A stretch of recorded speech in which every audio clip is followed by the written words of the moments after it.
Hi guys! Welcome dito sa The Sun Tarot.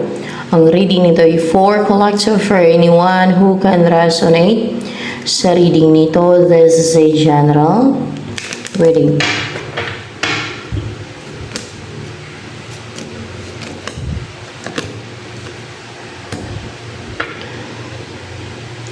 Nag-umpisa ng maging courageous and brave ka and positive as well. And yung may tiwala ka sa sarili mo, you're assertive na mag-umpisa, ano may umpisa mo na there's growth. Mag-umpisa na gawin mo yung gusto mo, i-pursue mo yung dreams mo, yung passion mo, or mag-umpisa yung relationship, no? And then mag-grow yung relationship na yan, or career, or business. Yan, may magsisimula, parang may magsisibol, may mag-umpisa na mag-grow and you are courageous, no? And like a rooster, no? Brave and assertive and strong, no? And as well as yung may tiwala ka sa sarili mo. You don't doubt yourself. Yan.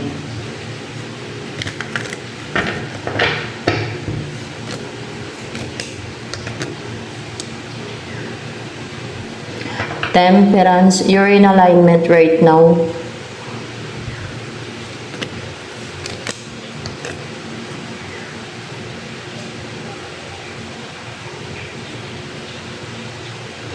Pinoprotektahan ka para ma-maintain na heal ka, yan, na calm ka, relax, kalmado, may nagpuprotekta sa'yo para ma-maintain na kalmado, no? Pati yung isip mo, calm, relax, ang color ng calmness, ng nature, na patuloy na mag-heal ka kasi kung di ka didipinsahan at puprotektahan, magulo yung buhay mo, hindi ka mag-heal. Kasi sa mundong to, madaming attackers, mga evil forces like mangkukula, mambabarang, mga gumagawa ng spells, mga nagsisend ng spells. At para sa kanila yan, tripping yan, lalo kung nag-aaral yung mga yan, at ng mga ganyan, no? Or makaramdam na ng inggit yung mga illusion niya, gagawa ng spell o witchcraft against sa isang tao. Dahil pagiging, yung inggit nila ang sinusunod nila, no? Nagiging evil na sila. Yun na yung sinusunod ng mga tao na yan, no? At nasa Bible talaga yan na pag end of times na yan yung mga sign na pasama na ng pasama yung mga tao. Dumadami na dumadami ang masasama. So yan, umiiral selfishness, inggit, greediness, yan. Parang wala na sila sense of right and wrong. Sinusunod nila yung inggit na naramdaman nila, yung insecurities, yung selfishness, yung greediness, yung angkinin nyo sa iba, yung alam nilang para na sa iba, they don't respect it. Basta ang gusto nila ay makuha nila, no? Ang gusto nila, dahil nagustuhan nila. Wala silang respeto sa boundaries ng iba, wala silang respeto sa kung pamamayari ng iba yan, kaya yung iba, di ba, kinukuha nila yung alam nilang para na sa iba, no? O kaya pera ng iba na nakawin nila kasi they don't respect the boundaries of others, the rights of others, yung pamamayari ng iba. Or kaya ay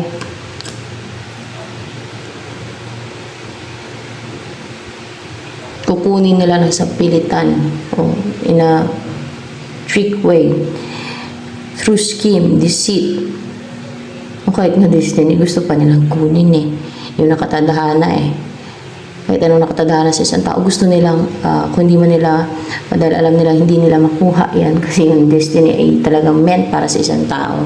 God na nag-set dyan, no? God na talagang nag-destin dyan. Gusto nila harangan, no? Harangan na lang nila, no?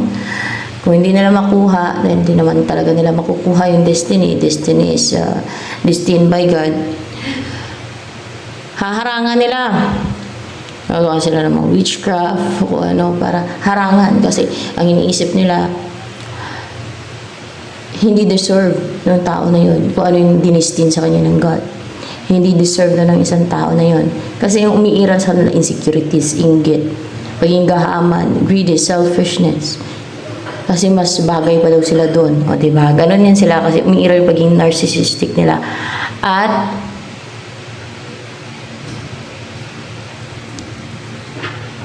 yung masyadong believe sa sarili, masyadong narcissistic. Narcissistic talaga. Ganon yung thought nila. Masyadong tinataas yung sarili nila. Ganon sila mag-isip sa sarili nila. Pero puno ng insecurities yung mga narcissistic. So, madami kasing ganyan sa mundo to. Na pwedeng maka-distract, maka-disturb sa'yo. Na distract ng peace of mind mo. Para hindi maging peaceful yung isip mo at buhay mo. Kaya, kailangan protektahan ka. You know what? There are spiritual battle here on earth. Hindi lang nakikita ng mga tao. Dahil spirits yan. Kaya spiritual battle. Battle between light and darkness. Yan.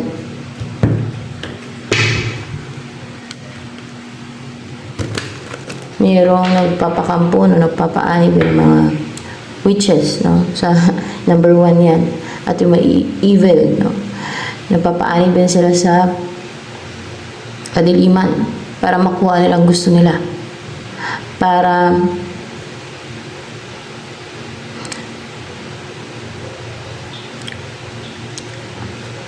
maangkin sa iba o kung ano pa ang reason dahil sa inggit nila.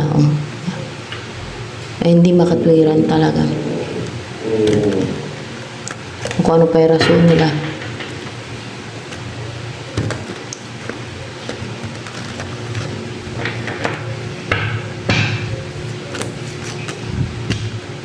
Sabihin nila pag may nakadistin sa'yo, ambisyosa.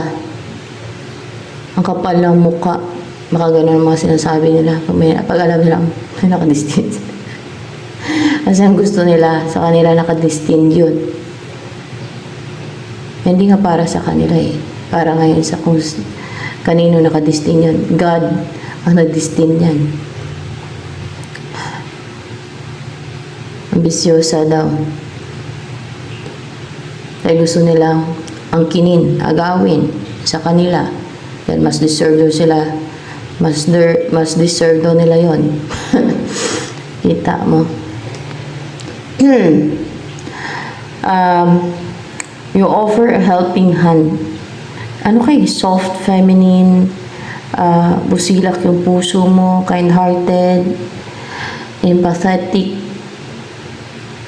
maawain, no? You offer a helping hand. Pure yung intention mo sa pag-offer ng helping hand. Ang tulong. Kunwari may problema, na-depress yung isang tao. O kaya may mga pinagdadaanan sa buhay. You try to help that person. O kahit na through advice, guidance, o to pacify, calm siya, no? Para maging okay yung pakiramdam niya, para maging positive na siya. Ganon. Ganyan yung mga kadalasan na chosen one, no? Maawain. Ganyan ang chosen one. Ganyan ang mga kadalasan na chosen one. Ganyan ang chosen one talaga, maawain. At they have a strong desire to help others. Pero yun nga lang, parang nadi-disappoint sila sa ugali ng maraming tao. Kasi ang umiral na sa maraming tao, selfishness, greediness, inggit. Ayaw sila isama sa circle of friends na gusto nila. Kasi nga makikita yung kanilang mga dark side, yung kanilang mga hinahide, tinatago. Hindi sila komportable sa chosen ones.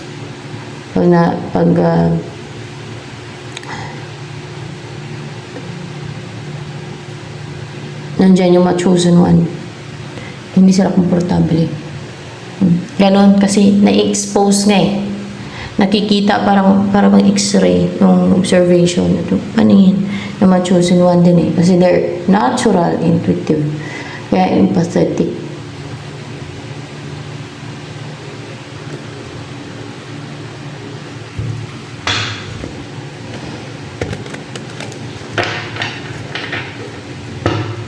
Hayop, tao, maawain ng chosen one. They have a strong desire to help. Hindi nila matiis yan. Kunwari, may nalunod na tao. Gagawain sila ng paraan kahit hindi sila marunong lumangoy. Hingi sila ng tulong sa iba o kaya pag makahanap ng kahoy, no? Basta they will try to do their best, no? Para matulungan. Maghanap sila ng kahoy o ano man, no? Pwedeng ano dun sa tao na o sa hayop na pwede niya makapitan, no? Basta gagawa siya ng paraan niya.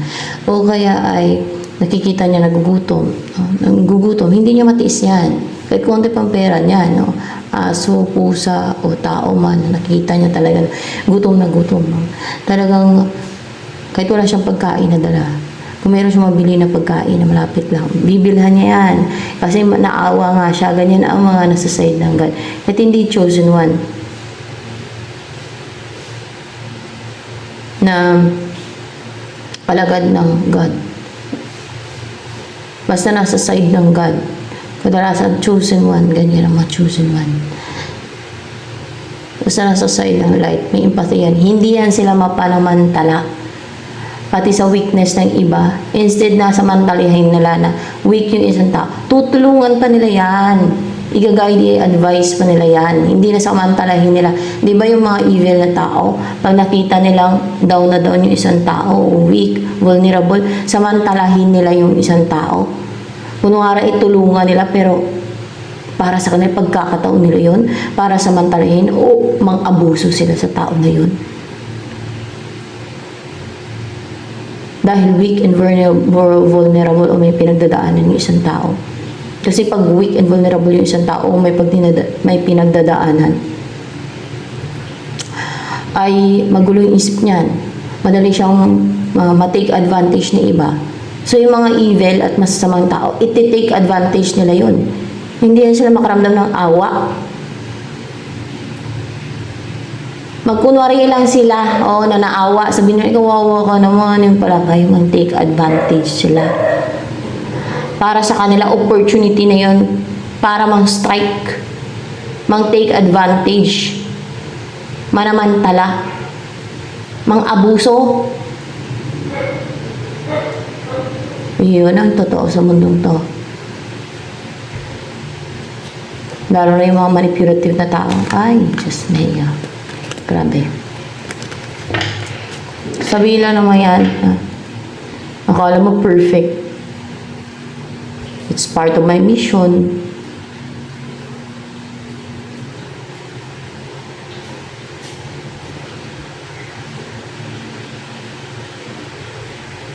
Yan ay messages. And I am guided. Messages from heavenly realm. And I am guided to tell you that. So, viewers, no? Kasi merong mga hindi aware. Yung mga gumagawa niyan, magagalit, meditate yung inner demons nila. Na nire-reveal ko yung mga ganyan. Of course, pagawain nila, ma-reveal sila, para ma-confront, ma-offend sila, meditate yung inner demons nila. Pero, I'm clarifying it to you.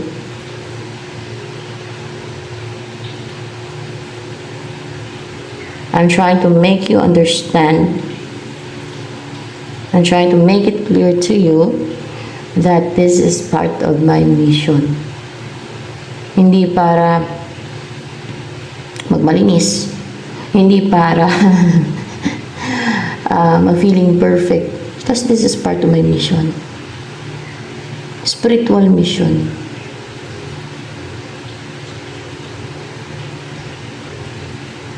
Yan ang mga mission na kadalasan ng mga nasa side ng light.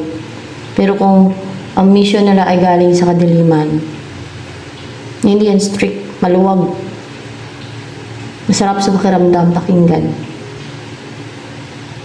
Lalaki pa yung ulo ng nakikinig. Mabuboost yung self-confidence, self-esteem.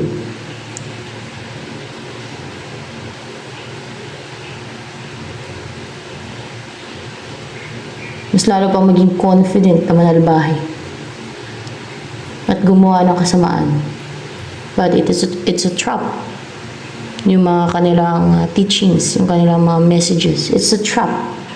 It's a devil's trap kasi galing nga sa devil. Sugo ng devil eh. Messenger ng devil eh. Ililigaw ka, imimislead ka. Pagsugo ng devil. Maluwag yun, magaan sa pakiramdam. May inspired ka pa na gumawa ng kahit na ano, okay lang pala. O diba? Wala pala parusa. Pero after life, it's a trap na eh. Pag ginawa mo yun, pinagpatuloy mo yung paggawa ng evil at masama, forever ang sentensya sa impyerno ang abutin mo. Diba?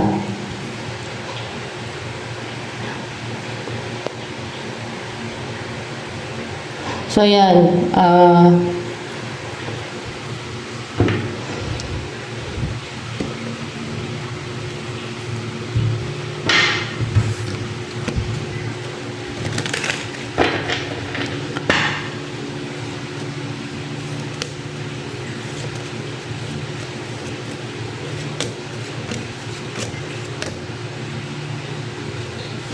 Etong makipag-reunite sa'yo, gusto makipag-reunite, yung darating sa'yo.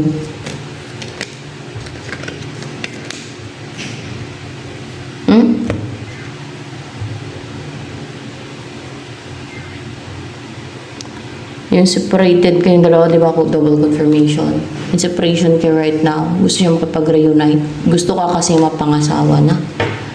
Merong mga ganyan naman talaga na mag-ex, ay nagkakatuluyan pa rin.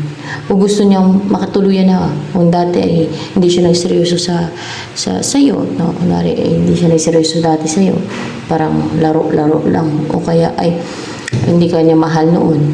Pero kadalasan, pag naghiwalay niya, na doon niya na-realize, no, yung halaga mo. Ganon yun. At importante ka pala na ikaw yung gusto niyo makasama. So, depende pa rin yun, no, sa tao. Kaya, kailangan minsan ng tao ng space para makapag-isip-isip kung ano pa talaga yung best para sa kanila, kung ano yung totoo, kung mahal ba nila yung isang tao, yung relasyon nila, o hindi. So, yan.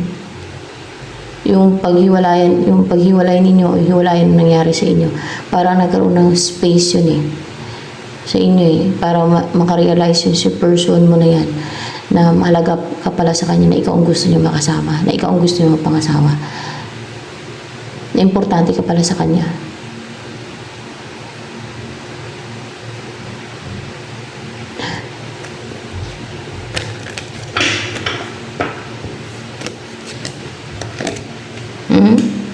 So passionate siya sa'yo, so attracted sa'yo, fiery, intense, yung feelings niya sa'yo, intense yung drive niya, and parang naging goal-driven siya na, and flexible, and nasa iyo ang focus niya na mapangasawa ka niya, na ma-reunite kayo, and then mapangasawa ka niya.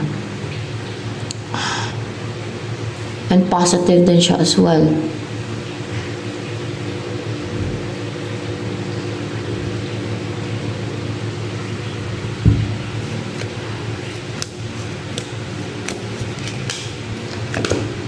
Driven siya ng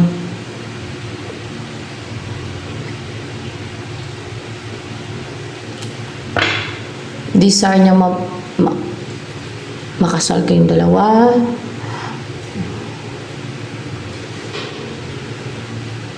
O belief niya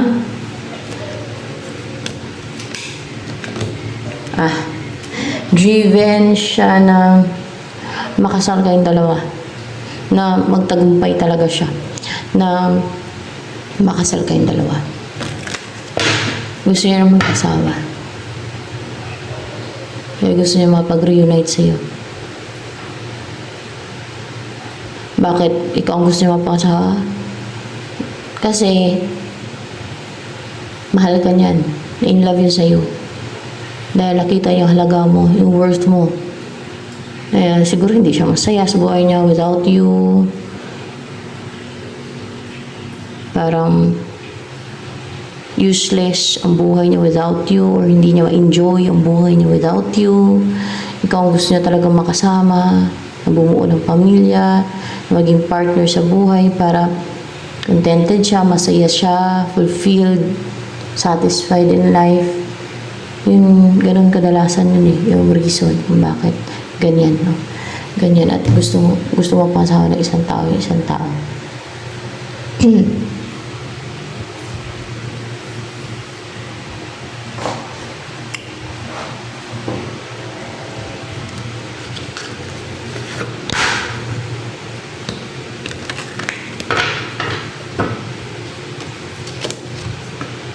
So many things remind me of you. See? Yan ang gusto niya sabihin sa'yo.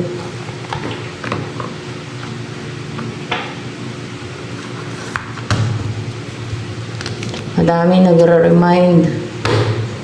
Madaming bagay yung nagre-remind sa kanya tungkol sa'yo. Madaming naiisip yan tungkol sa'yo. About sa'yo.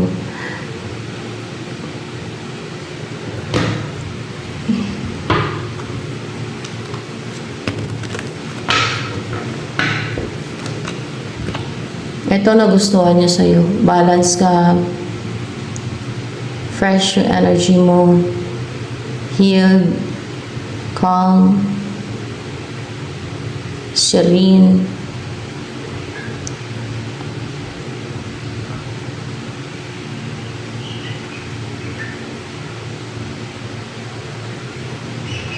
Relax. May natural, di ba? Color ng nature. Spend time outdoors. You love nature. Gusto mo sa mga natural na lugar, sa lalo ng puno, sa bushes, sa nature, outdoors. Yan.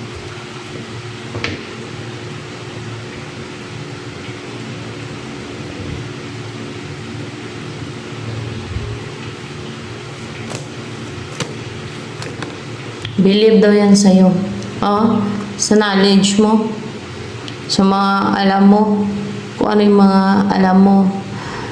Kung ano yung mga natutunan mo sa buhay. Sa mga na-accumulate mong knowledge. Because you are knowledgeable.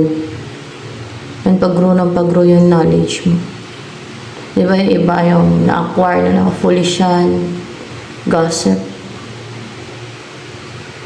Maging crook. Yung pandideceive sa iba. Ikaw, knowledge ang na-acquire mo. You are knowledgeable kaya believe yung person mo sa'yo.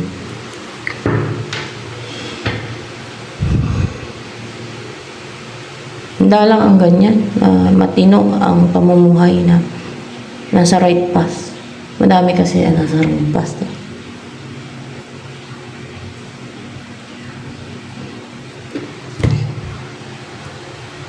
At kadalasan ng mga righteous nasa right path, inaatake pa ng mga evil na mga tao, ng mga crook na at mga foolish.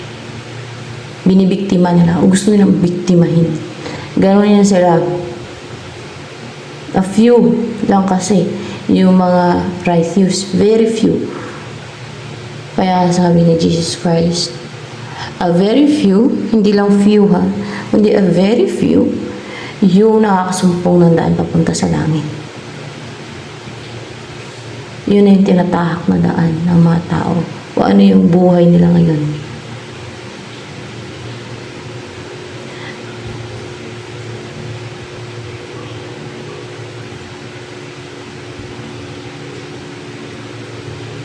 Yung mga papunta sa langit, yung nakasumpong ng daan papunta sa langit, hindi lang yun nagsisimba. Hindi mo base sa pagsisimba eh. O sa pananalangin lang eh. Kundi sa gawa yun. Kung matuwid ka, kung righteous ka, na sinusunod mo kung ano yung tama.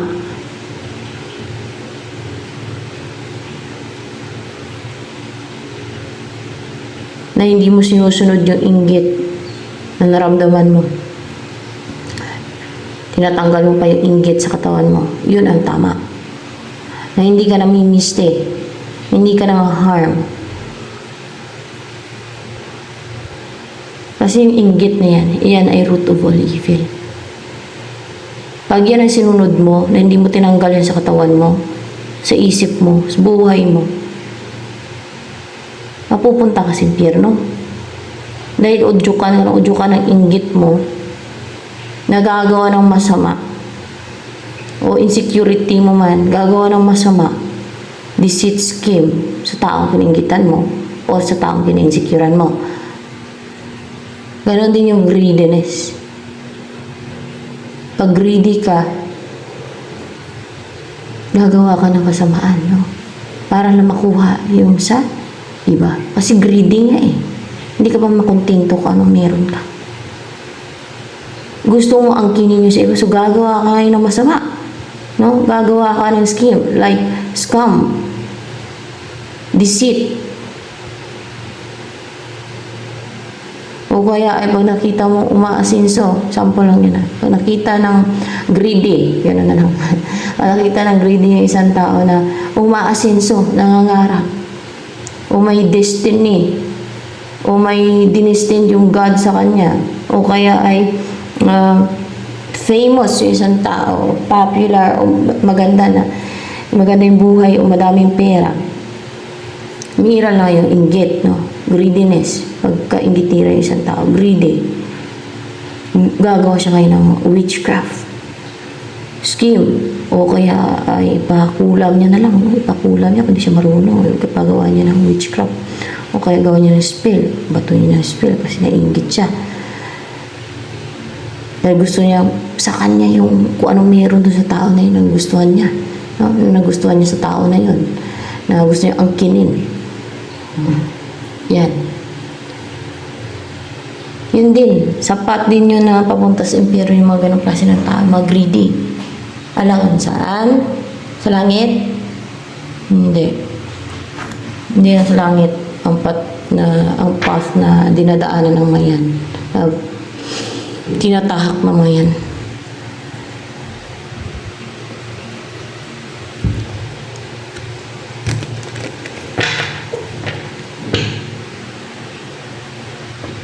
That is message.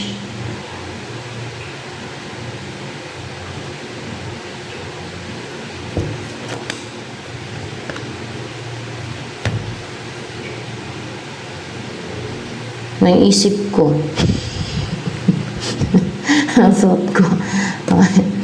Thought ko, but that is guided by the heavenly realm. So, ano pa?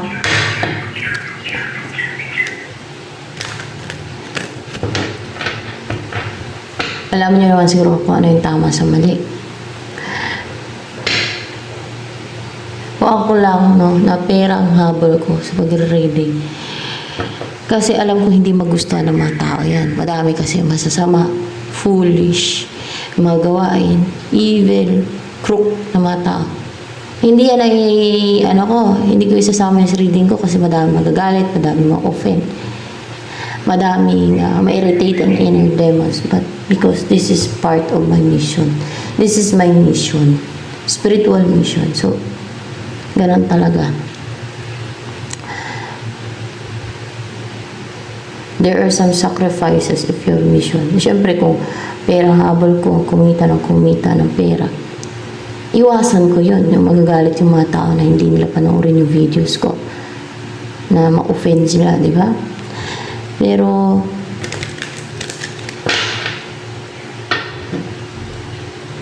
ang taong nasa side ng light ay manindigan sa katotohanan. Yan. Sasabihin ang totoo.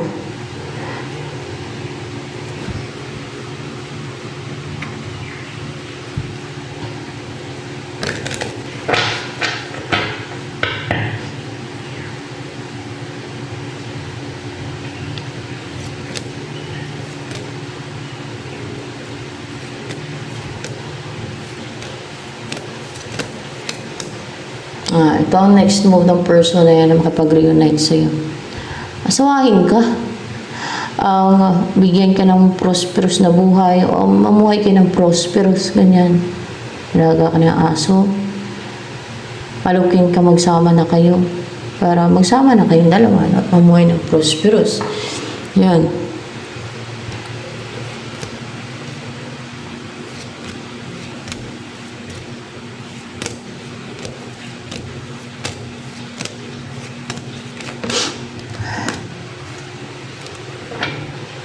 Ito ang dapat mong malaman. May and there is a new beginning. Parang dumaan ka sa transformation and then may magsisimula na after the transformation na pinagdaanan mo. There's change. Bagong buhay na ang sisimulan mo.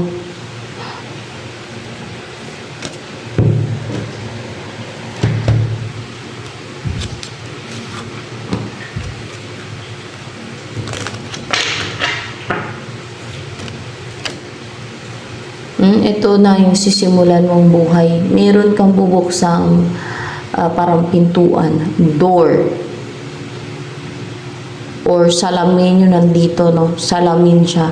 Parang ano yan siya eh. Kasi yung salamin minsan ay sumisimbolo ng portal.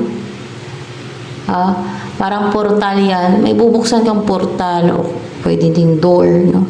Yun ang sisimulan mo o bagong pinto, bagong journey.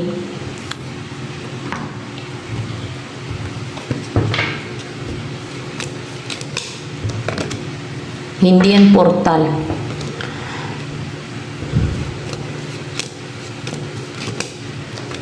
Bagong pintuan yan. Ibubuksan na yan. And nandun, sa bagong pintuan, ang bagong chapter ng buhay mo. Yun na yung papasukan mo. Siyempre, bubuksan mo doon ka papasok. Yun na yung path na tatahakin mo na. Yung bagong portal. O bagong door, no? Bagong path na yan, no? Yan.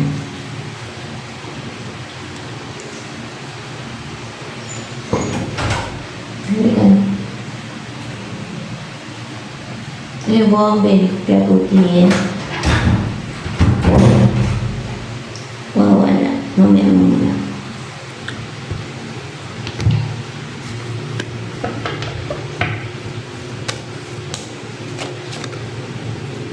Ito maging buhay mo. Tower. Harmonious naman kasi number 6. There's balance. You will start 19 to equals 1 sa numerology. You will start to live here in this place na secluded. Malayo yung ibang bahay.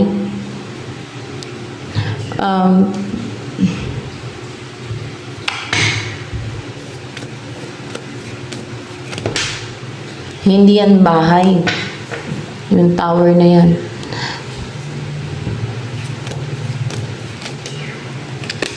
Sa taas ng bundok at titira. Taas ng bundok o sabihin na natin burol o bundok.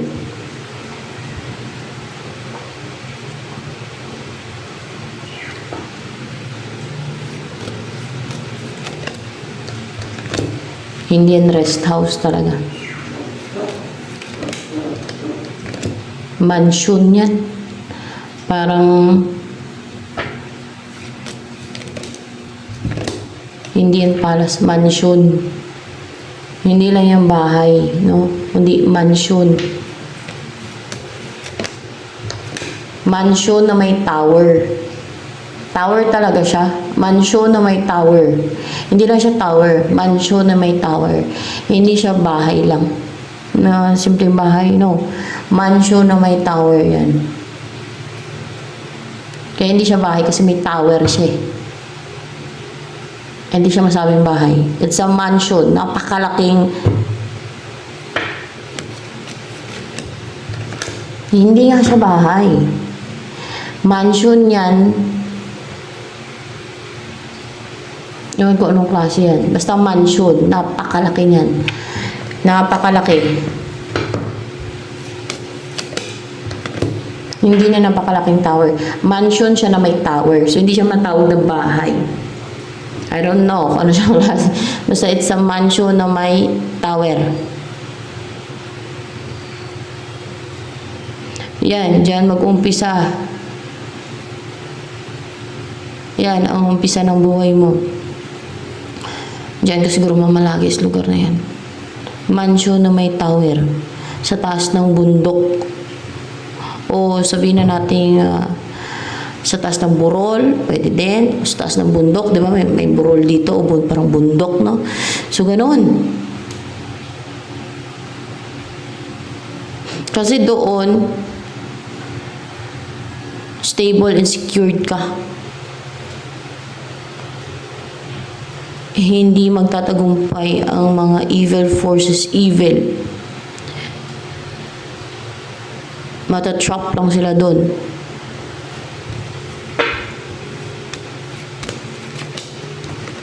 It's a trap sa mga evil pag sumugod sila doon, pag pumunta sila doon, o pag naantake sila doon. It's a trap. Siguro may matraps yan sa mga evil doon.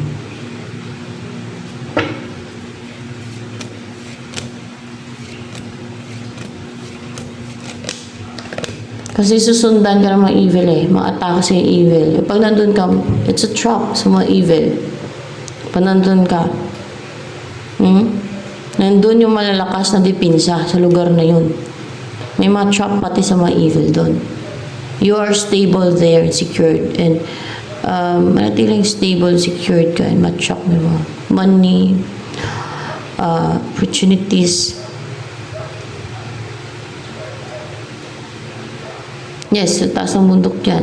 Pero, there are also opportunities. Walang imposible sa kalangitan. So yan, merong malalakas na dipinsa doon sa lugar na yon. Malalakas yung dipinsa and it's a trap sa mga evil pag doon sila sumugod. It's a trap. See?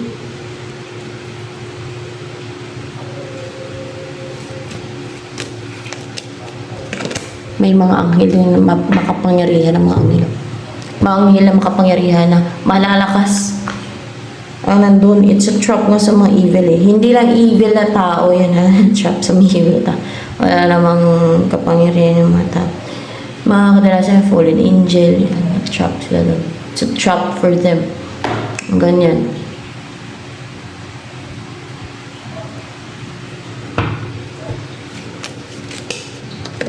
Mga fallen angel, mata-trap doon. Trap, it's a trap for fallen angels. Yan. Malalakas na yan. Yung mga most powerful angels, for sure nandun.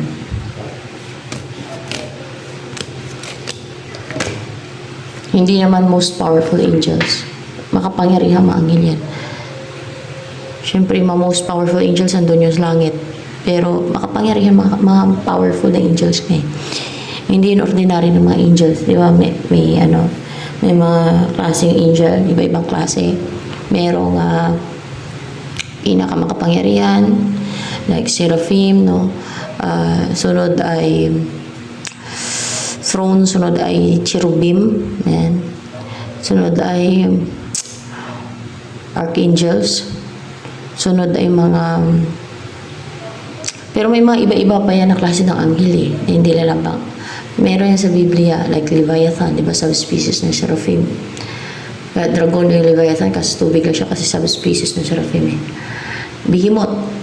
Meron pang isa, yung parang ibon siyang klase ba. Basta makapangyarihang anghel daw yan. Yung mga nandun. Powerful.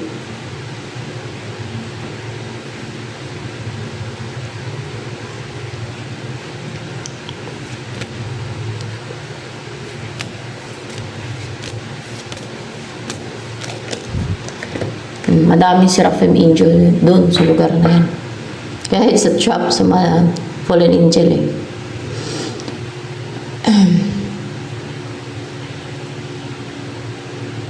Bakit it's a trap sila? Para ma-trap? Kasi nasa end of times na ito. Maniwala man yung iba o hindi, no? Kasi hindi naman lahat ay maniniwala sa mga ganyan na akala nila ay parang ano lang ba, parang fairy tale, gano'n na story.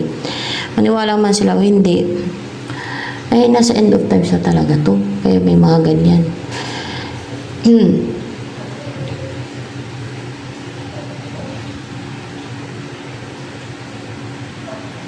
But this is a general reading.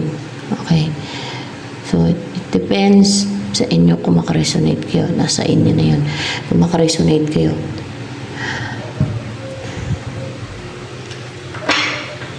Nasa guide na yun kung sino kukaan na lang. Reading, energy. Hindi naman lahat ay makukuha ng energy sa isang reading. So, ayan. Yun ang masasabi ko.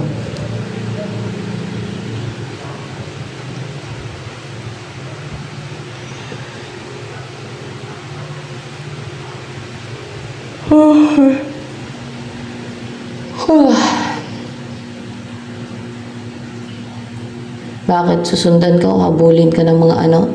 Sinusundan ka ng mga fallen angel? Hawak mong key. May mission ka niyan. May purpose ang God sa'yo. May nakalaan sa'yo. You have, for sure, you have a big mission. You have a destiny. Meron din destiny sa'yong God. That's why.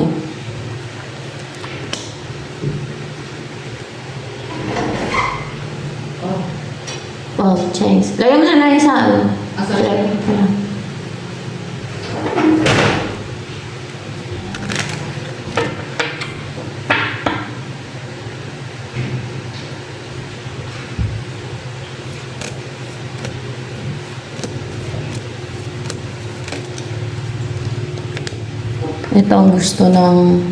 Ito ang gustong sabihin sa'yo na gusto makipag-reunite sa'yo na person na yan. Gusto kanya. Saya siya pag ikaw na yung kasama niya. Ikaw ang wish niya talagang makasama kasi alam niya magiging masiyahin siya. Masaya siya, fulfill siya, contented and satisfied pag ikaw yung kasama niya. Ikaw yung partner niya. So pag nasama kayo niyan, malamang doon na kayo bubuo ng pamilya sa lugar na to.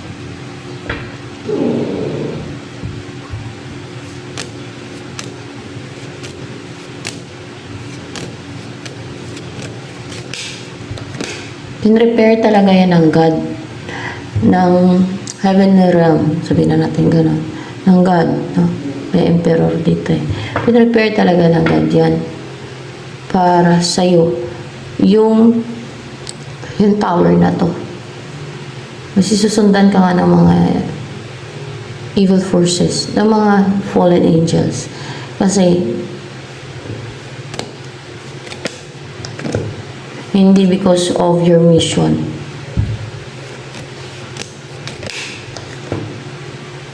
Hindi din because of the destiny. Hindi din, it's because of a huge role.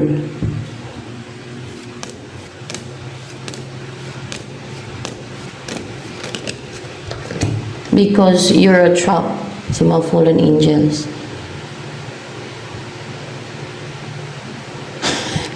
See? You're a trap sa mga fallen angels.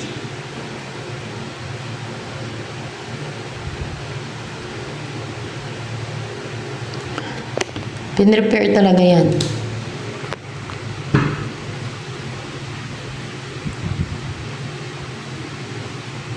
Meron sa'yo na habulin ka. Susundan ka ng mga fallen angels. Hindi na kailangan alamin pa kung ano.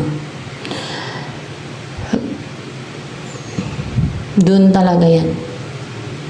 It's meant for you. Yung lugar na yan. Kasi it's a trap sa mga fallen angels. Nandun nga yung mga makapangyarihan anghel. Pero hindi yung mga most powerful angels. Of course, nasa langit yun. Yung mga most powerful angels. Pero may mga seraphim. Madami seraphims yan. Yan kasi ang most powerful angels. Pero yung most powerful angels nasa langit yan. Nandun yun sa throne ng God ang babantayan doon. O, basta nandun yun sa langit. Pero mga powerful angels to. Nandun. Kaya may mga seraphims din doon sa lugar na yan.